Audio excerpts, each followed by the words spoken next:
pessoal aí entrando, tem mais gente para entrar. Bom dia, Joyce, tudo bem?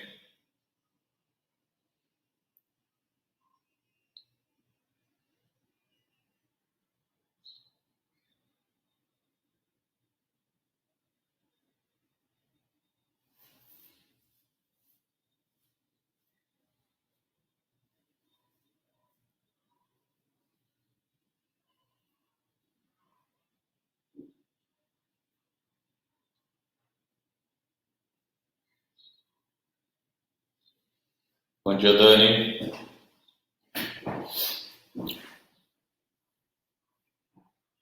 A Fer entrou na live pelo Face. A gente está no Face também, tá? Só que quem está no Face não enxerga a tela. Fala, Flor. Wie geht's dir?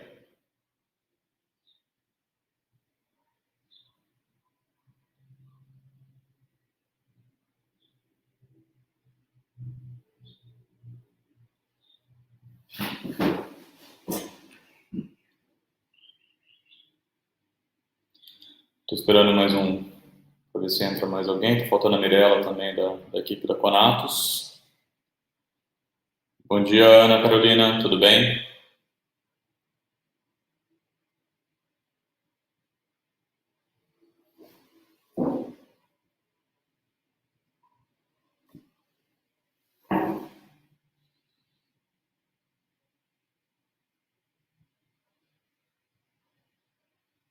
Carol também entrou, sentou do lado da Dani. Fala, Fer, bom dia.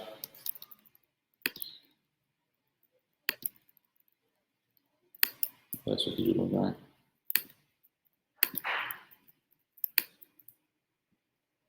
Senhor de todo mundo.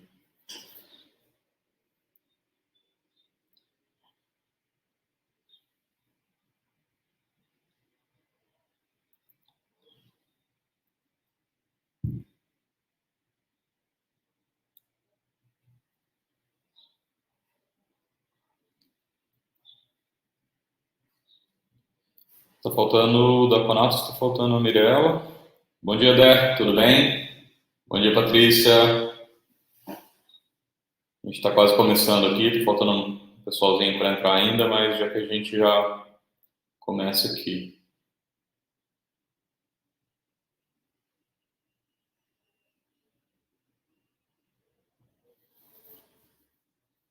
O pessoal está mudando de lugar.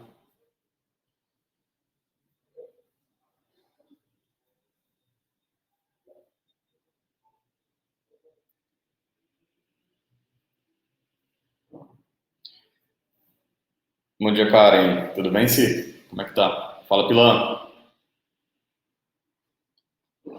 Tem o pessoal também na live pelo Instagram.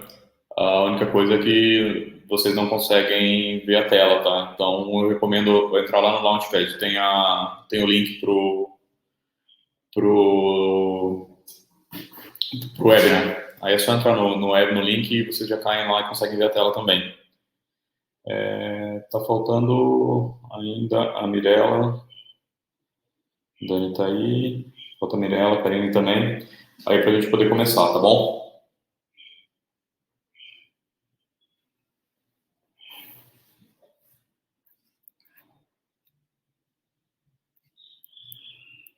O Luiz falou que tá sem som, vocês não estão me ouvindo aí?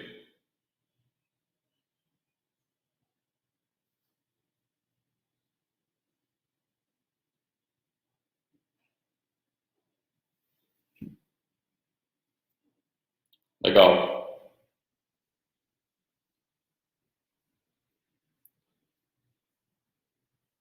Bom, pessoal, vou começar então. A gente já está aí 8h05, já passou 5 minutinhos em respeito a quem entrou no tempo. Bom, acho que a maioria de vocês me conhece. Quem não me conhece, eu sou o Zé Renato, eu sou diretor de tecnologias da Conatos Ambiental e tenho essa iniciativa que é o Launchpad, que é uma iniciativa para ajudar empreendedores a lançarem suas ideias, né? E aí a ideia foi montar um treinamento que servisse tanto para o pessoal da Conatos, né, que a gente está desenvolvendo um programa de empreendedorismo para o pessoal da Conatos, e, ao mesmo tempo, já passar essa informação para pessoas externas, né, aproveitando esse período de quarentena. Eu vou falar um pouquinho, então, do que é o Launchpad hoje. Vou falar também um pouquinho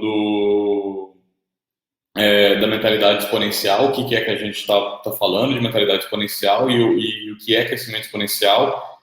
E depois eu vou falar dessas tecnologias exponenciais, né, algumas tecnologias que estão nascendo agora, recentemente, e por que elas são exponenciais.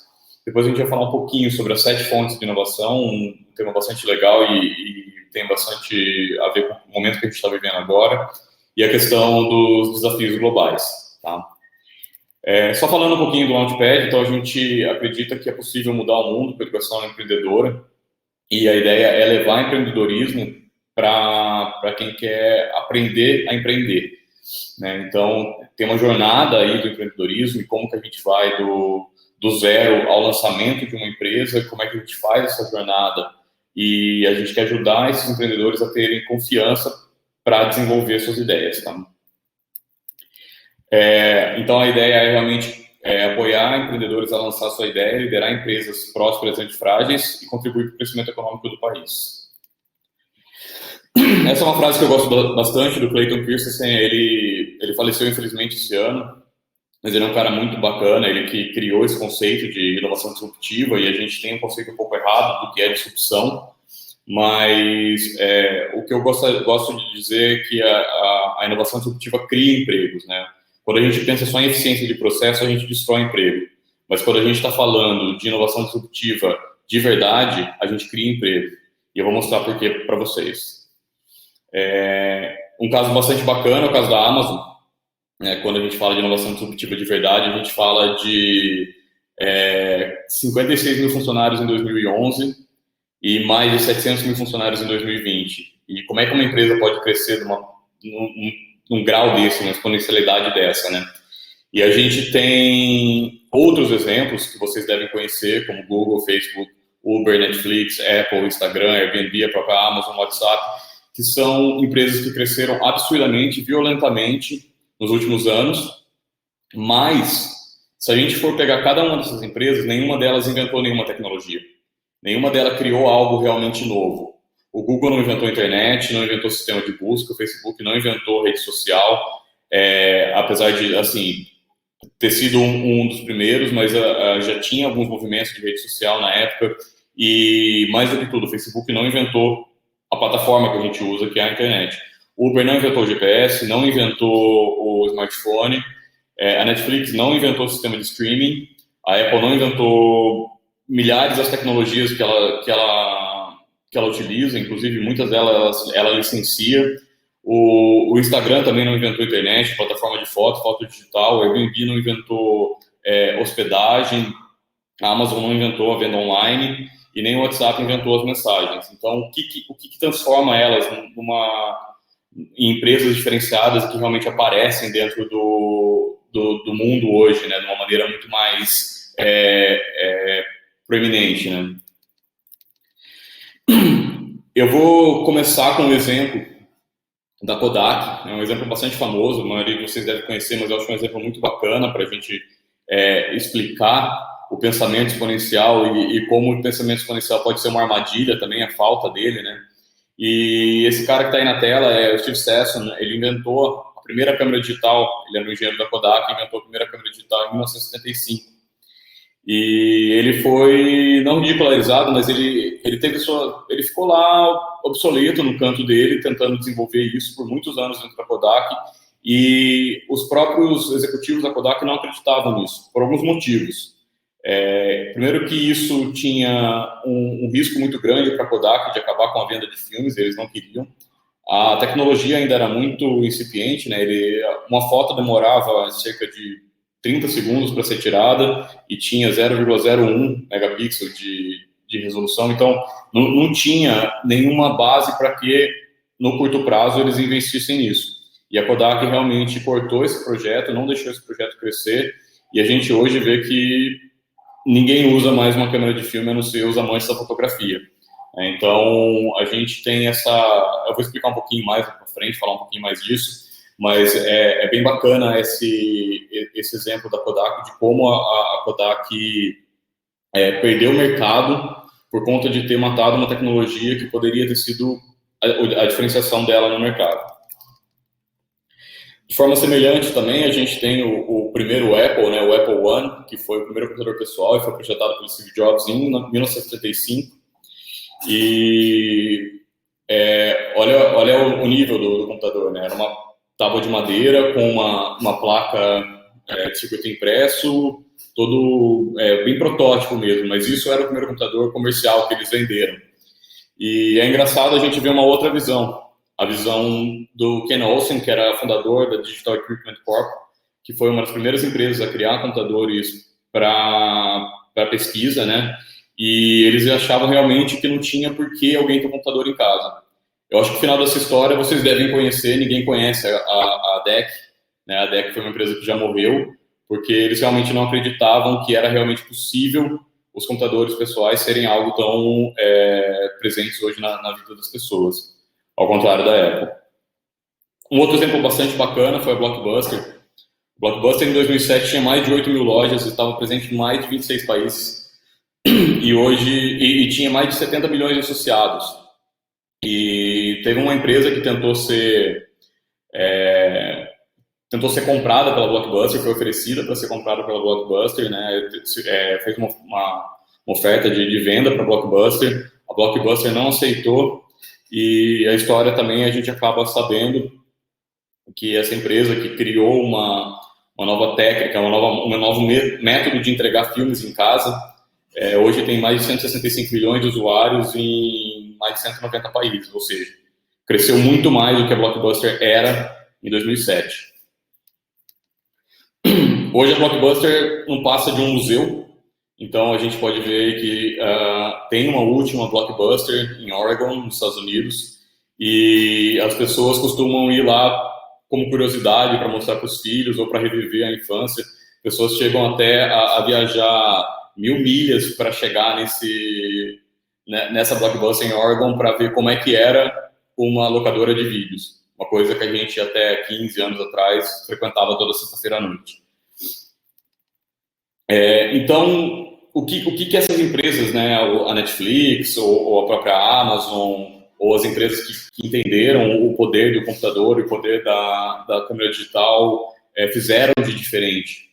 E aí tem muito a ver com o que a gente quer falar sobre o pensamento exponencial, que é um conceito colocado pelo Peter Diamandis, que é um dos fundadores da Singularity University, e ele fala muito desse pensamento exponencial, e uma das coisas que ele coloca muito forte no livro dele é sobre essa questão de que o nosso cérebro não foi projetado para pensar na escala e velocidade de hoje. Pensa há milhões de anos atrás, quando o ser humano começou a evoluir, a fala começou a aparecer, a gente não sabia o que acontecia no outro lado do mundo, a gente só via um mundo local e linear. Então a gente tem muita dificuldade de entender a exponencialidade, e até mesmo hoje, né, o que a gente está vivendo com o Covid, a gente não consegue entender o poder exponencial da contaminação do Covid, porque a gente tem esse pensamento linear e para a gente é uma coisa estranha entender que o crescimento é realmente exponencial, porque a gente multiplica cada pessoa que a gente contamina, eventualmente a gente multiplica isso.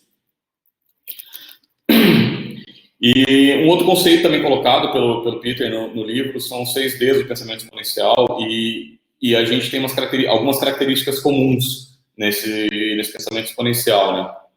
E uma das principais características é ser digitalizado, que é o que a gente vive hoje. A gente vive um mundo completamente digitalizado, decepcionante. Eu vou explicar o porquê. É bem bacana, mas aí ele é decepcionante, mas por outro lado ele também é um crescimento disfarçado, disruptivo, e a gente vai explicar o conceito de disrupção para a gente não cair nessa armadilha de falar que qualquer tecnologia nova, qualquer nova invenção é disruptiva. Não necessariamente.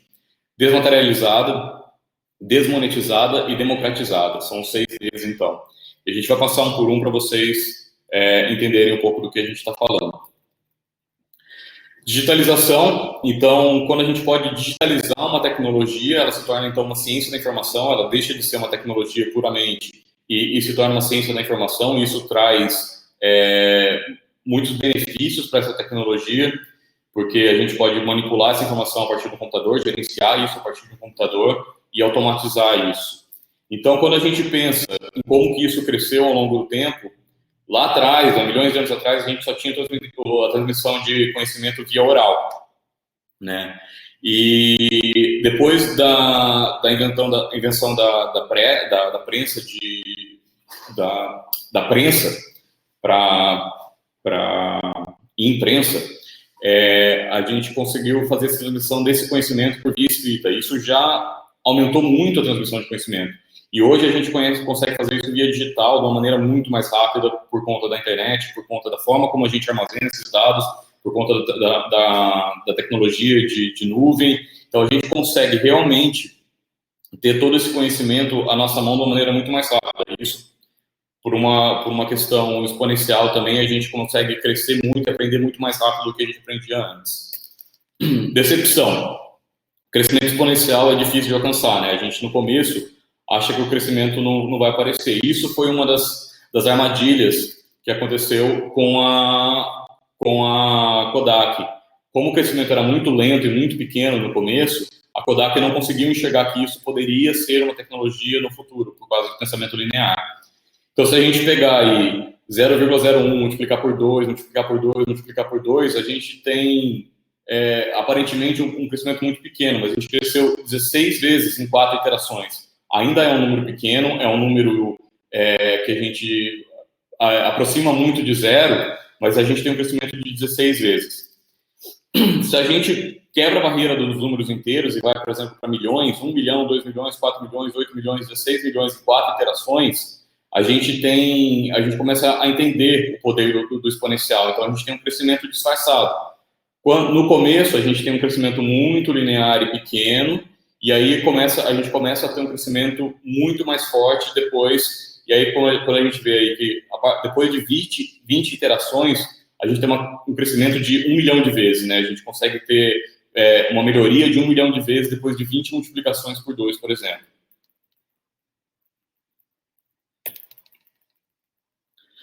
Disrupção.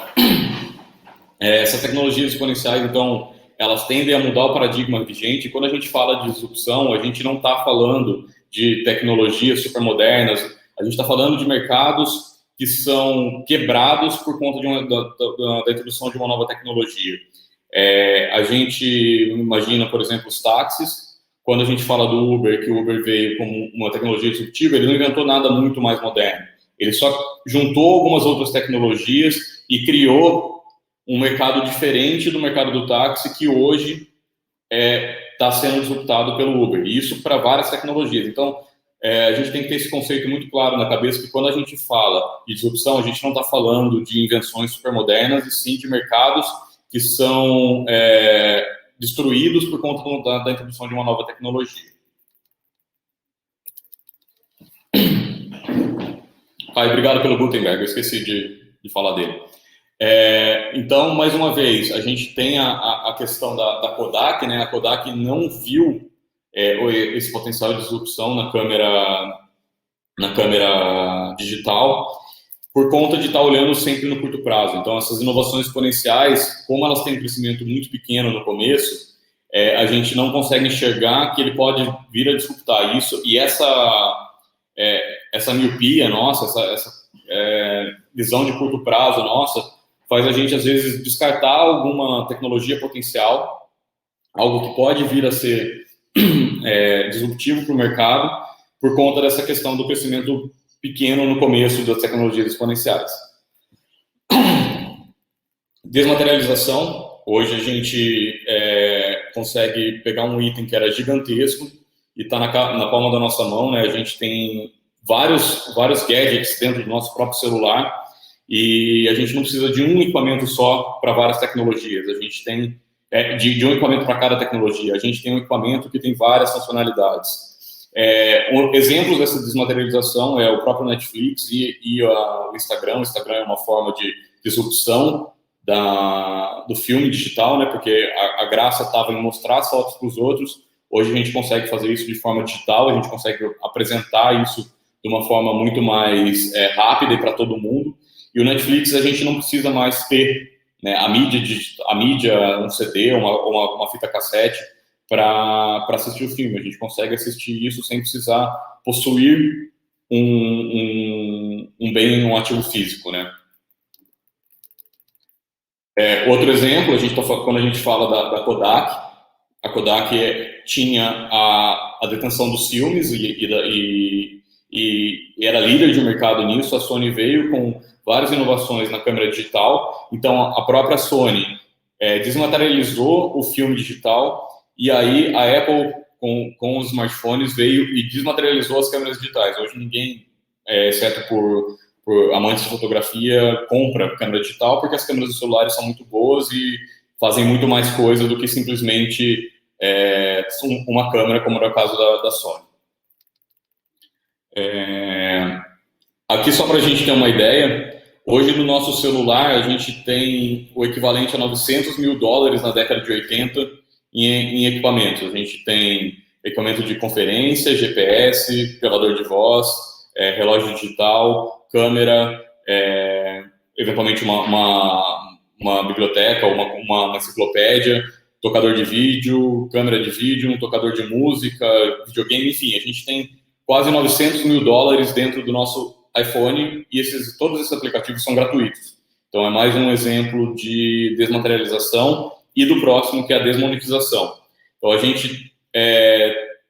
esses equipamentos que eram super caros no passado, a gente tem um GPS, por exemplo, no passado era caro, até a década de 1990, até 2000, era difícil a gente ter um GPS, né? Ninguém quase tinha, e custava caro, e não funcionava bem, além de tudo. E hoje a gente tem essa questão de que replicar software é muito mais barato do que replicar hardware, e por isso esse foco tão grande no desenvolvimento de softwares hoje em dia.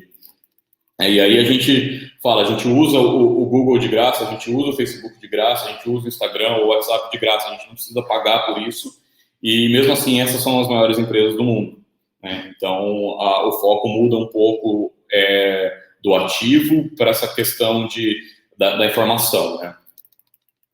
E quando a gente fala de democratização, como esses produtos e serviços estão ficando cada vez mais baratos, a gente está conseguindo ter mais acesso, e mais pessoas têm possibilidade de utilizar esses gadgets. Então, a mesma pessoa, uma pessoa de baixa renda que tem um smartphone, ou alguém que tem um iPhone de última geração, pode fazer praticamente as mesmas coisas, independente do equipamento que ele tem.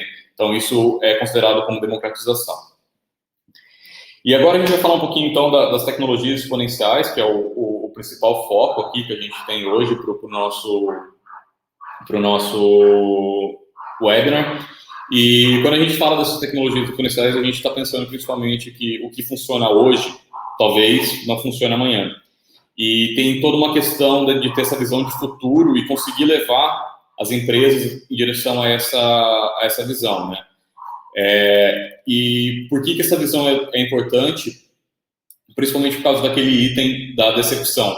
A gente tem uma demora muito grande para conseguir colocar uma tecnologia no mercado, o tempo demora, é algo que a gente realmente precisa ter essa paciência, esse drive de levar o desenvolvimento da tecnologia à frente, independente desse primeiro período que demora para a gente conseguir fazer a tecnologia pegar. E tem um gráficozinho bem bacana que fala sobre a hype, né, o ciclo hype, que foi desenvolvido pela Gartner.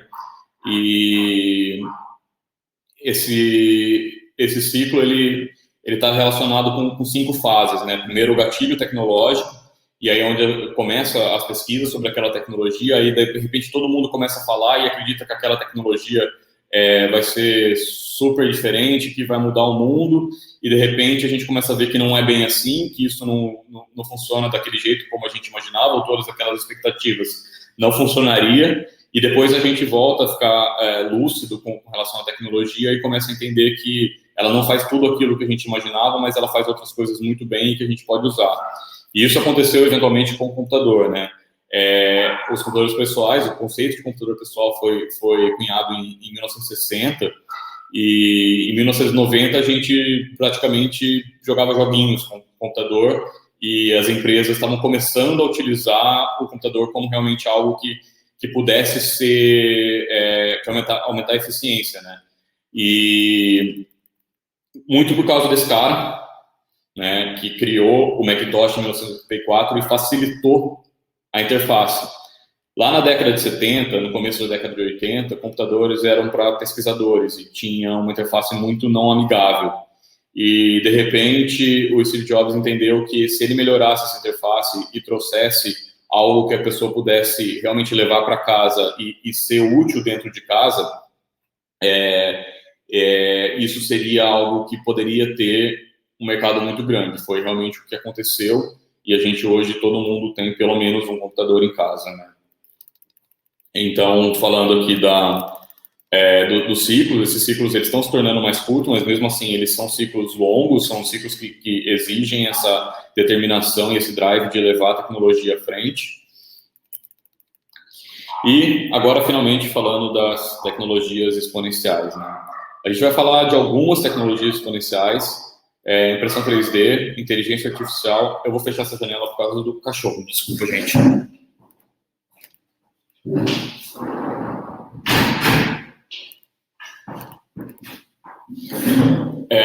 Impressão 3D, inteligência artificial, realidade virtual e aumentada, ciência de dados, biologia digital e sintética, robótica e veículos autônomos. Eu vou falar um pouquinho de cada uma delas, eu vou trazer cada uma delas para a mesa para a gente discutir um pouco, tá?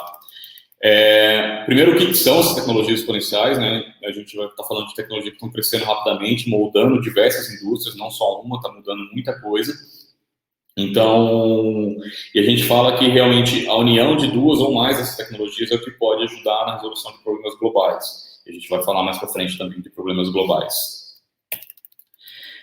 Só mais um conceito bacana, que é o conceito da lei de Moore, que ele entendeu que o número de transistores por centímetro quadrado do circuito integrado vem dobrando a cada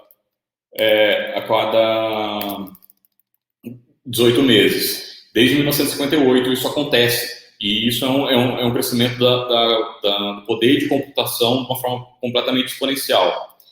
E aí a gente tem o conceito um outro conceito, que é dos retornos acelerados, que é a extrapolação da lei de Moore para outros conceitos, para outras tecnologias. Então, o que ele diz é que um sistema que aprende com si mesmo, né, tem que se aprimorar exponencialmente. Então, quanto mais avançado o sistema se torna, mais ele se aprimora rapidamente.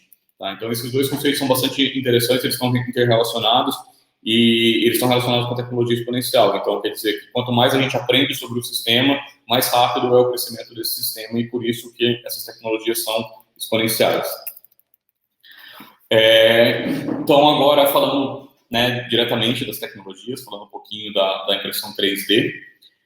Os primeiros protótipos de impressão 3D são da década de 80. A gente já começou a entender a impressão 3D da década de 80.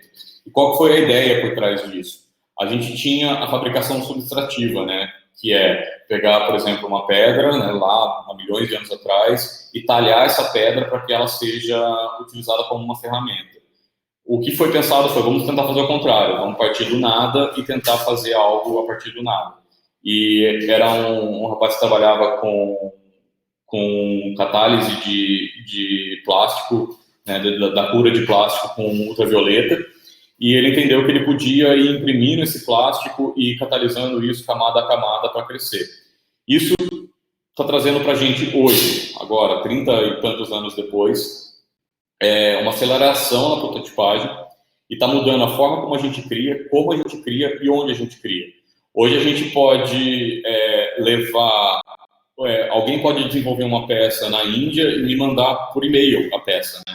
É uma conexão entre o virtual e o real. Não é nem uma coisa e nem informação, tá? Entre essas dois extremos, né? Entre o real e o virtual. E o Luiz, que trabalha com plástico, né? Essa questão de molde é bem complicado, é algo bastante complexo. E a gente tem a facilidade de poder criar peças super complexas sem a necessidade de criar moldes super complexos e super difíceis. E isso abre portas gigantescas para a inovação. É uma tecnologia que a gente tem que pensar, tem que ter em mente, né, se a gente quer trabalhar, dependendo da área onde a gente for trabalhar. Tem algumas indústrias que são impactadas mais diretamente, né? A indústria aeroespacial é uma delas, porque quando a gente faz um avião ou faz um foguete, alguma coisa, ele é único, então a gente consegue criar peças únicas para isso, mesmo que o custo seja mais alto, mas é algo que a gente consegue criar peças únicas. Para a indústria automobilística, principalmente na parte de prototipagem, mas também já tem indústrias usando peças impressas dentro do carro. Na área médica, principalmente na parte de próteses, e bens de consumo e varejo. Você imagina você poder imprimir o que você quiser, na hora que você quiser, na loja que você quiser, por exemplo. Isso tem abre portas gigantescas realmente para a inovação. Aí o Luiz está falando que a impressão 3D acelera muito o processo de desenvolvimento. E quando a gente vai falar agora de inteligência artificial, a gente está falando como é que a gente ensina o computador a aprender, né? E não é aquela questão da inteligência artificial do ponto de vista da ficção científica, né? Que a inteligência artificial vai dominar o mundo ou qualquer coisa desse tipo. A gente está falando realmente de algo que está onipresente na nossa vida hoje em dia. O que a gente vê hoje? Hoje a gente tem algoritmos rodando por trás de praticamente todo o software que a gente usa, tentando entender o nosso comportamento para prever o que eles podem oferecer de melhor para a gente a partir de um volume gigantesco de dados. Uma outra questão que a inteligência artificial está trabalhando muito, que é o Natural Language Processing, que vai muito além de Siri, onde eu posso comprar um café, mas sim realmente entender o que a gente está falando e conversar com a gente. E se a gente for pensar que a gente está indo para um caminho de servitização, né, que a gente está indo para o lado de que a gente tem cada vez mais serviços e que muitas dessas habilidades do serviço estão relacionadas a ler, escrever, integrar conhecimento, se a gente conseguir colocar isso dentro da inteligência artificial, a gente facilita muito a vida das pessoas que estão trabalhando com esses serviços. Então, é também um potencial muito grande, porque a gente consegue escalar isso, né? Como a gente fala, se escalar software é muito mais fácil do que hardware, escalar software é muito mais fácil do que escalar a quantidade de pessoas trabalhando. E quando a gente está falando de inovação disruptiva, não quer dizer que a gente vai tomar emprego, mas que esses empregos vão mudar de lugar. A gente vai começar a trabalhar de outra forma, com atividades que exijam habilidades diferentes do que a gente tem hoje. E aí, falando do próximo item, que é realidade virtual e aumentada, e a gente está falando muito além do joguinho de videogame do Pokémon, que aparece os Pokémons nos lugares, né? A gente está falando de outras coisas, a gente está falando de que a gente pode usar uma variedade de experiências diferentes, por exemplo, terapias, a gente pode tentar trabalhar com fobias, a gente pode colocar a pessoa dentro de um ambiente sem que ela realmente estar lá dentro, né? Treinamento, você imagina uma plataforma de petróleo, um treinamento super de risco que a pessoa pode fazer à distância, ela não precisa fazer realmente no lugar, ela não precisa estar lá dentro, né? A questão de manufatura, a realidade aumentada, se você estiver usando um óculos com realidade aumentada, que você possa ver aonde você tem que agir, o que você tem que apertar, qual parafuso, a ordem, isso facilita, evita erro, melhora muito a produtividade. E eu tive uma experiência muito interessante, que foi no mundo das artes, eu fui no Museu do Van Gogh, do Van Gogh não, no Museu do Dalí, e no Museu do Dalí a gente entra dentro de uma peça do Dalí com óculos de realidade virtual. E é muito legal porque você realmente se sente lá dentro. Eu nunca tinha tido essa experiência e eu era um pouco cético em relação a isso. E tem uma parte que você vai para um lugar muito alto e eu olhei para baixo e realmente eu tive medo olhando para baixo, né? Falei, nossa, se eu cair daqui, né? E realmente eu estava num ambiente dentro de um museu. Mas foi uma experiência muito bacana e realmente isso abre portas gigantescas para a inovação. Então, a gente pode realmente colocar a pessoa dentro do ambiente sem que ela precise estar lá dentro. E isso tem milhares de aplicações, eu já vi várias aplicações, não dá tempo da gente falar sobre todas elas aqui, mas é só para a gente passar e entender que também é uma tecnologia que pode ser usada, é uma tecnologia exponencial e que vai pegar muito nos próximos anos. E aí, quando a gente fala disso tudo, né, da inteligência artificial, de todos os gadgets que a gente está falando de ciência de dados, a gente tem um volume de dados muito grande. Imagina nosso celular, a quantidade de dados que eles estão pegando, o software que a gente está usando aqui, o meu celular ligado ali, tudo está acontecendo ao mesmo tempo, tem sensores, tem smartwatches, tem sensor de presença, sensor de calor. Então, quando a gente fala de mais dados, mais sensores, mais dados, a gente não consegue interpretar isso por humano. É humanamente impossível a gente fazer essa interpretação desses dados. E para isso que a gente usa a ciência de dados, para fazer análise preditiva de comportamento ou para realmente analisar esses dados no passado e tomar decisão. E uma coisa que eu acho muito interessante é que o IoT, né, a internet das coisas, ela não existe sem a ciência de dados. O IoT por IoT, simplesmente porque eu quero monitorar alguma coisa, ele não faz sentido se eu não colocar ciência de dados por trás, se eu não colocar algum algoritmo interpretando aquilo para me ajudar na tomada de decisão. Isso é uma coisa muito, muito, muito importante. Beleza? Falando aí com os biólogos, né? Biologia digital e sintética. E aí, quando a gente consegue transformar qualquer coisa em um código, e o DNA é um código de 4 letras, aquilo é digitalizado. Então, a gente tem a possibilidade de criar muita coisa em computador, de fazer a manipulação de genomas e a engenharia genética realmente, não simplesmente fazer experiências malucas, mas realmente trabalhar com desenvolvimento de medicamentos, de terapias. E eu vou falar de um exemplo muito bacana que aconteceu recentemente aqui no Brasil, no desenvolvimento de medicamentos para a Covid-19. E aí, falando de robótica e veículos autônomos, que é a nossa nova força de trabalho, né, a gente não está falando só de robôs humanoides e não está falando só de braço robótico na indústria automotiva. A gente está falando realmente de robôs que podem ajudar a gente a fazer trabalhos. E tem esses cobots, que são pequenos robôs que podem ajudar a gente, por exemplo, a carregar um peso daqui para lá, ou que podem estar nos seguindo e ajudando a gente com alguma atividade. Imagina por exemplo, um exemplo que eu já vi é um viveiro de plantas, onde esses cobots vão junto, ajudando a plantar sementes junto do agricultor. Então, isso facilita muito, ajuda muito o trabalho das pessoas e traz muita produtividade, né? E uma outra aplicação que é o Last Mile Delivery, que é realmente um desafio, né? Como que a gente faz a entrega na última milha, no último quilômetro, na última milha, a partir de um centro de distribuição, e já tem algumas empresas trabalhando com entrega de robôs autônomos, tanto via terrestre como via aérea por drones. Então, também é uma tecnologia exponencial que abre milhares de áreas para inovação.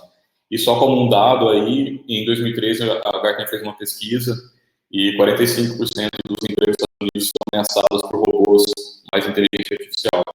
A gente tem que começar a repensar como a nossa relação com o mercado de trabalho, que tipo de competência a gente quer ter para continuar no mercado de trabalho nos próximos anos.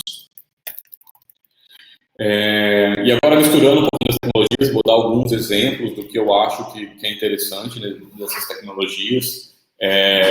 A visão computacional, né, que é juntar a inteligência artificial com sensores, e a gente pode, eventualmente, por exemplo, se eu tenho uma loja, eu posso ver, a partir dessa visão computacional, quais são os pontos da minha loja onde eu tenho mais movimento, aonde essas lojas, aonde as pessoas passam mais, aonde elas param para olhar.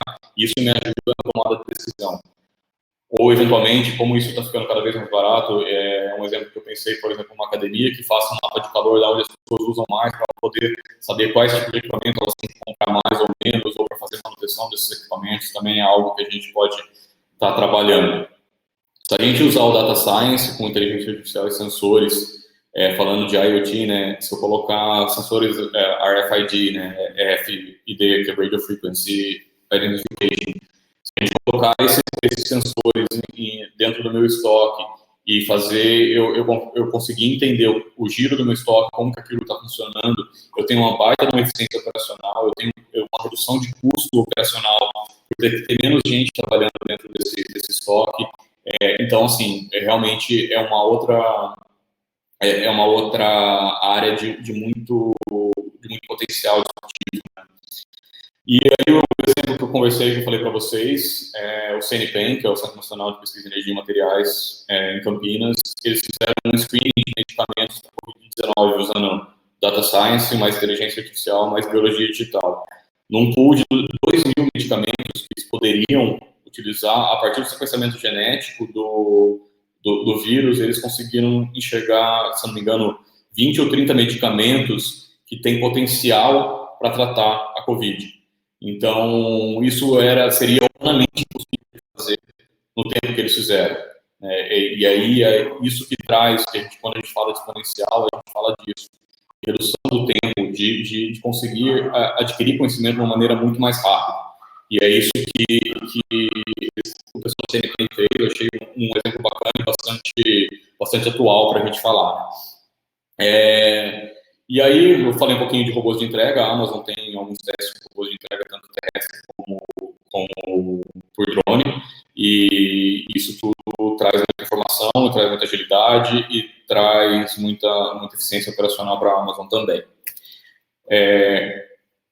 Para quem está na live, tem um link para entrar no site para ver a tela, tá? Que vocês não conseguem ver a tela.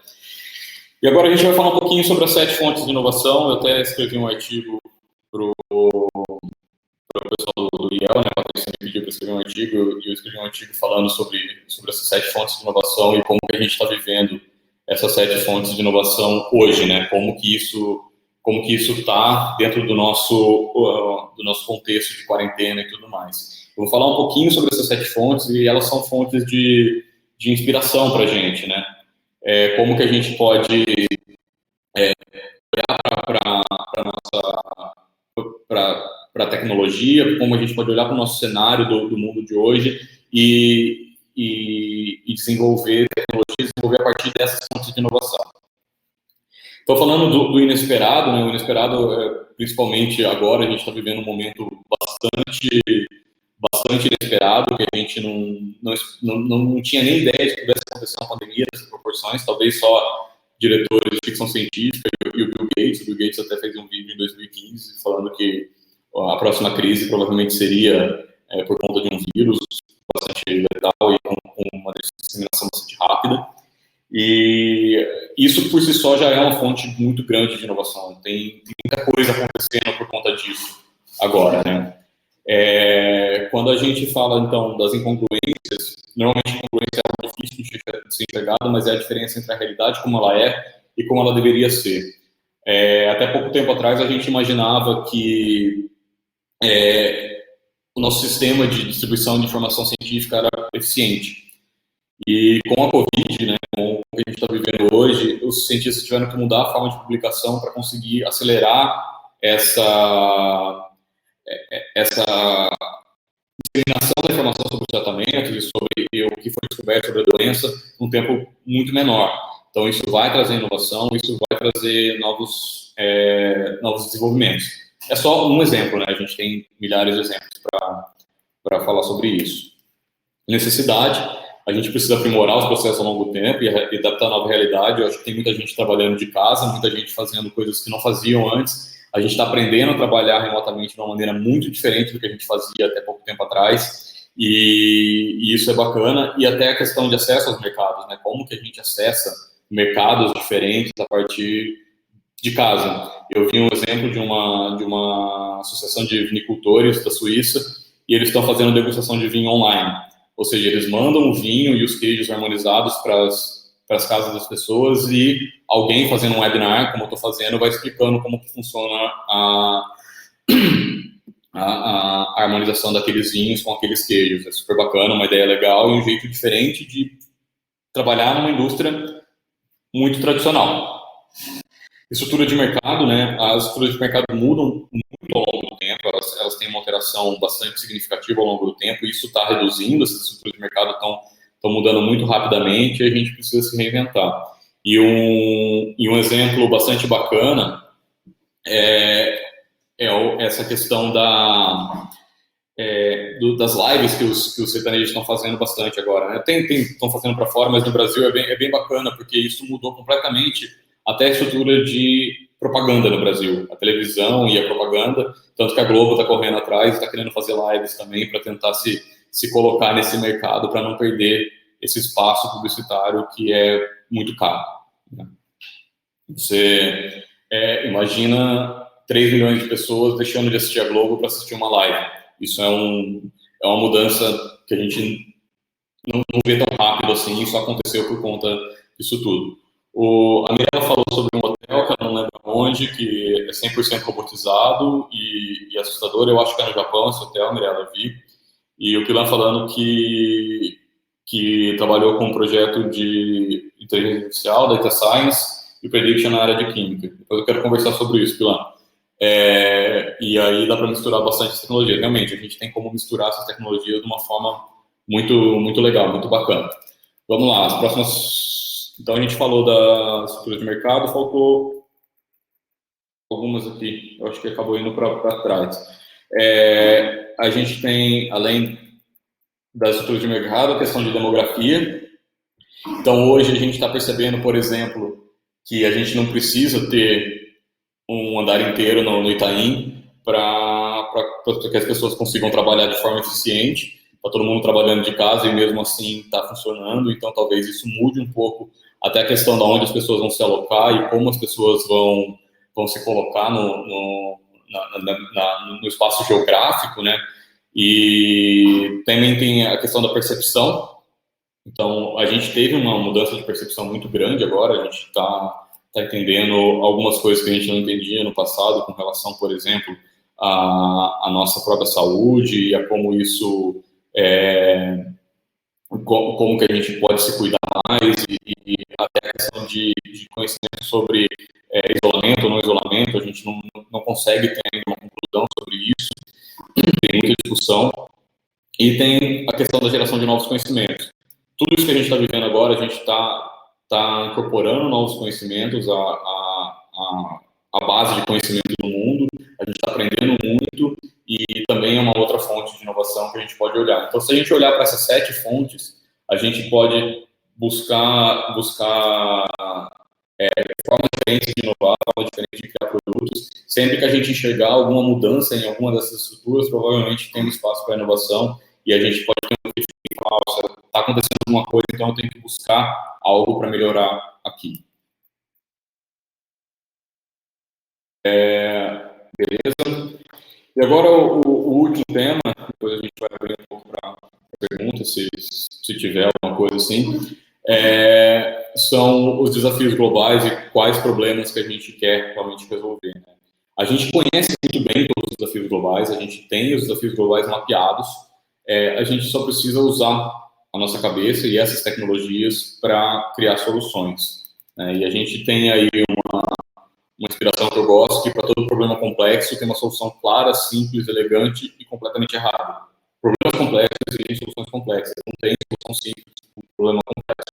A gente está vivendo isso exatamente agora, não é isolamento ou não isolamento, a gente não sabe responder essa pergunta, não é algo tão binário, assim, tão fácil de resolver. Cada lado, cada discussão tem o seu ponto que está certo, o seu ponto que está errado, e a gente ainda não sabe, a gente vai descobrir muita coisa ao longo desse tempo que a gente está vivendo, desse período que a gente está vivendo, mas realmente não tem uma solução simples para o que a gente está vivendo. Né?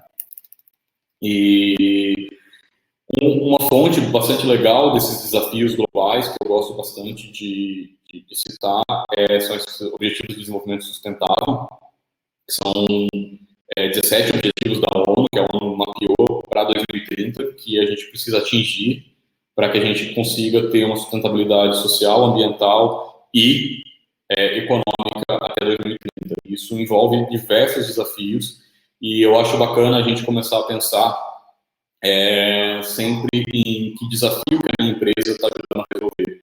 Porque a gente tem, eu acredito que como empreendedores a gente precisa ter um objetivo maior do que simplesmente ganhar dinheiro, mas sim ajudar a sociedade a se desenvolver como um todo.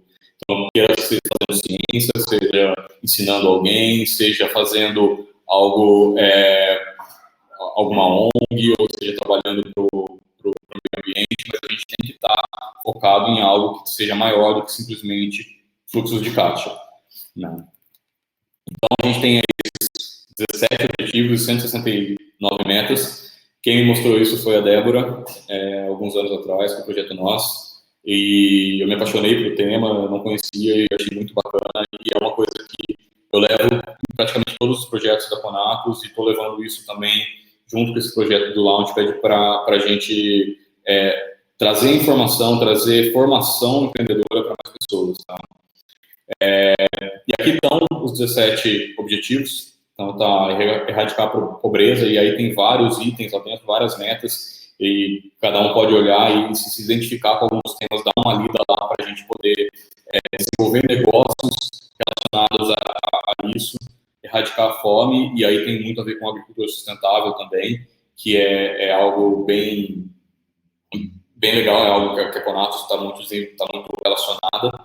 Saúde, qualidade e bem-estar. Então, tudo que a gente desenvolver é relacionado à saúde, qualidade e bem-estar. E aí, por exemplo, eu vi até um exemplo bem bacana que tem a ver com isso, que é, por exemplo, os últimos Apple Watch, eles conseguem identificar arritmias cardíacas. Poxa, isso é uma forma de trazer saúde, qualidade e bem-estar com tecnologia, por exemplo. É uma forma de estar trazendo isso usando a tecnologia, mas resolvendo um problema para ajudar a nossa vida, né, para facilitar a nossa vida, o nosso bem-estar dentro do planeta Terra.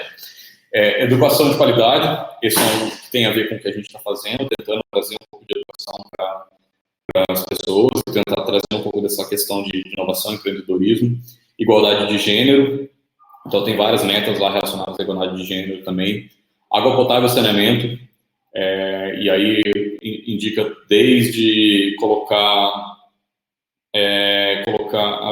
a oferta falando que tem outro que avalia pico de glicose sem precisar espetar o dedo.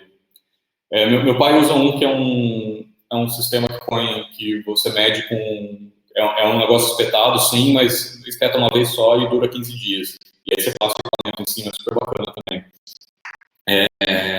Igualdade de gêneros, água potável e saneamento, então tem várias metas lá e a gente pode olhar para alguma das metas e tentar resolver algum daqueles problemas daquelas metas. Energias renováveis e acessíveis, hoje a gente fala muito de energia solar e isso tem crescido muito, mas não é só energia solar, tem outras formas de energia renovável e acessível. Trabalho digno e crescimento econômico, então a gente pode trabalhar com alguma coisa relacionada a isso ou incorporar isso dentro da nossa empresa e prezar por isso, né? Indústria, inovação e infraestrutura, isso tem muito a ver comigo, eu tento muito trabalhar dentro do desenvolvimento da inovação e infraestrutura. Redução de desigualdades é outra coisa que eu acho bem bacana, que hoje a gente está vivendo isso, né? A gente está tendo problema de desigualdade, porque as pessoas que estão em confinamento, estão em quarentena, algumas precisam trabalhar, trabalhos informais dependem disso, então como que a gente soluciona isso? Aí é uma baita de um lugar para trabalhar com inovação. Cidades e comunidades sustentáveis, desde a questão da geração de resíduo até a questão de cidades inteligentes e como que a gente pode melhorar a circulação de pessoas na cidade e reduzir a poluição. Produção e consumo sustentável, então tem tudo a ver com, por exemplo, moda sustentável, né, a questão até de consumo de embalagens, hoje a gente fala muito de plástico e como que isso se coloca. Então, resolver um problema, por exemplo, de plástico é algo bacana, uma reciclagem, isso aí para o Luiz é algo bacana. Ação climática, então a gente, poxa, tudo que a gente fizer para redução de emissão de gases de efeito estufa é algo que a gente pode estar trabalhando, tem uma área muito grande para trabalhar dentro disso. Proteção da vida marinha, desde a poluição de rios que levam ao mar, até a poluição atmosférica, causam a acidificação da vida marinha. Então, se a gente trabalhar em alguma coisa nesse âmbito, é algo bacana pra caramba também. Proteção da vida terrestre. Então, quem trabalha com a parte de plástico é bacana, porque a questão da poluição tem a ver com proteção da vida terrestre. Quem trabalha com manejamento florestal, acho que tem a Débora, tem mais alguém? Acho que não. Que eu conheço, não.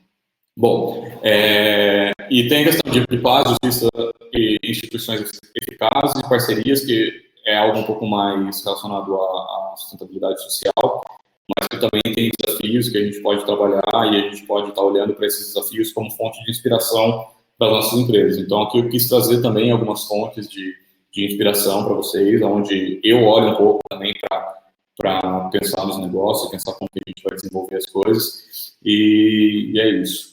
Então, os principais pontos que eu queria deixar para vocês, a gente está aí, né, no tempo, quis deixar um tempinho final para a gente, se tiver alguma dúvida, alguma coisa. Quis deixar aqui o crescimento exponencial é a chave para o mundo do negócio atual, então se a gente começar a pensar nisso, como nosso motor para gerar negócios. Isso é muito bacana. As tecnologias exponenciais estão aí, elas podem ajudar a gente a resolver problemas complexos. E a gente tem algumas fontes de inovações. As 7 fontes que eu falei, mais os desafios globais aí, são fontes que podem gerar novas oportunidades para a gente pode começar a olhar para o mundo de uma maneira bastante diferente. Queria deixar o último recado: o mundo precisa de mais empreendedores. Se vocês estão aqui, de alguma forma, vocês têm interesse pelo mundo do empreendedorismo, eu queria deixar esse recadinho então para vocês. Pensem com carinho sobre como empreender e quais os desafios vocês vão resolver. Queria agradecer a todo mundo pelo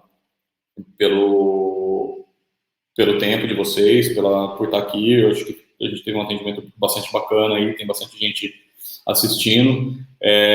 Se vocês tiverem alguma dúvida, tiverem alguma coisa, pode deixar aí no chat, a gente vai falando. E muito obrigado, pessoal.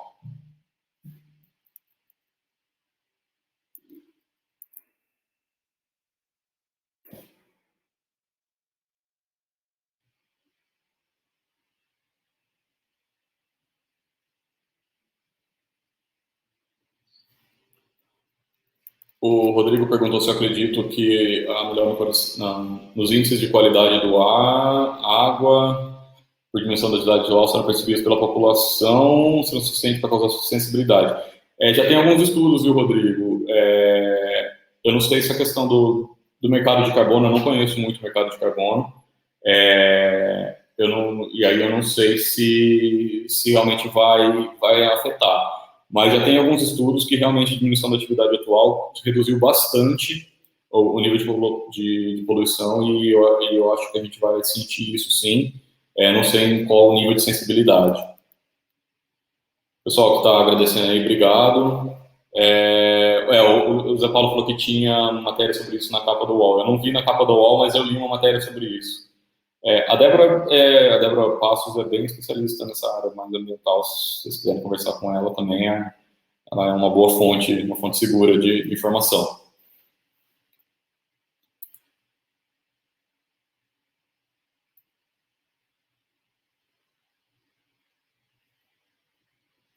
Ô, Fer, faz sentido. Se vocês estão sentindo que é um problema que vai existir no futuro, eu sei que vocês estão trabalhando com saúde mental, e se vocês imaginam que é algo que vai surgir no futuro, faz sentido sim. É lógico que tem que validar esse conhecimento, mas é algo que realmente faz sentido. A gente sempre tenta trabalhar com a validação, né? A gente sempre tenta trabalhar fazendo testes e produtos mínimos viáveis para conseguir validar isso, né? Entender como que isso funciona ou não, né? Mas realmente faz sentido começar a pensar nisso. Mas tenta pensar em algo no curto prazo e algo no longo prazo para criar fluxo de caixa também agora, né? Senão, se for muito longo prazo, vocês às vezes não conseguem se manter por tanto tempo. Mas realmente faz sentido, e é isso que a gente falou um pouco sobre a questão da perseverança e do drive de manter o negócio no longo prazo. Patrícia, obrigado. Acho que a Patrícia já até saiu. Obrigado, Karine.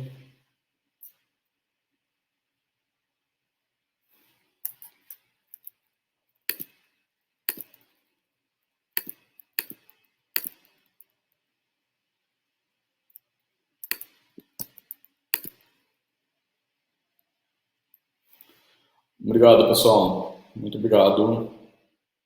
Se tiverem mais alguma dúvida, quiserem perguntar mais alguma coisa, se eu puder ajudar.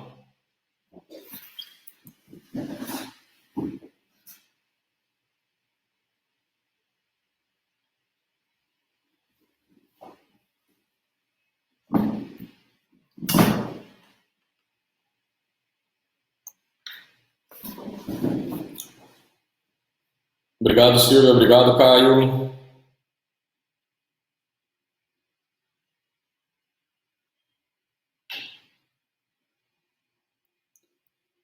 Obrigado, Mirella. Dé. Tem dicas em fontes para pensar em escala. Projetos sociais, temos um desafio muito grande. Fazer escala para as coisas que são muito subjetivas e diferentes para cada pessoa. Não sei como te responder isso, Débora. Qualquer coisa me liga, a gente pode conversar, ou se você quiser explicar um pouquinho melhor aqui, eu não entendi. Pilar, tem muito curso, cara, tem muita coisa online disponível, não precisa nem ser leitura, tem muito curso, tem um curso do MIT muito bacana, que fala um pouquinho sobre empreendedorismo e como que isso, que a gente pode lançar empresas, e você faz no seu tempo, é muito bacana, assim. Depois eu passo o link para você, se me pergunta, eu passo para você. Acho que tem nos stories do Launchpad, tem alguma coisa, se vocês quiserem dar uma olhada lá, fala desses cursos livres que eu sugeri agora semana retrasada, eu acho.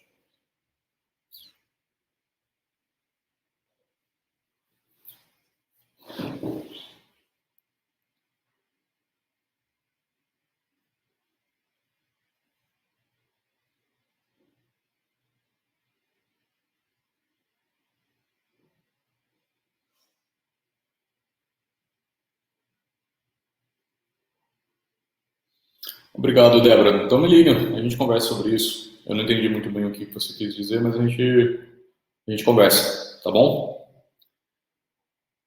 Pessoal, eu acho que se vocês não tiverem mais dúvidas, eu vou encerrar. Um abraço, Débora. Obrigado pela participação. Qualquer coisa, vocês têm meu telefone também, quiserem conversar, tem um Launchpad para vocês seguirem também, a gente vai estar postando mais dicas lá, beleza?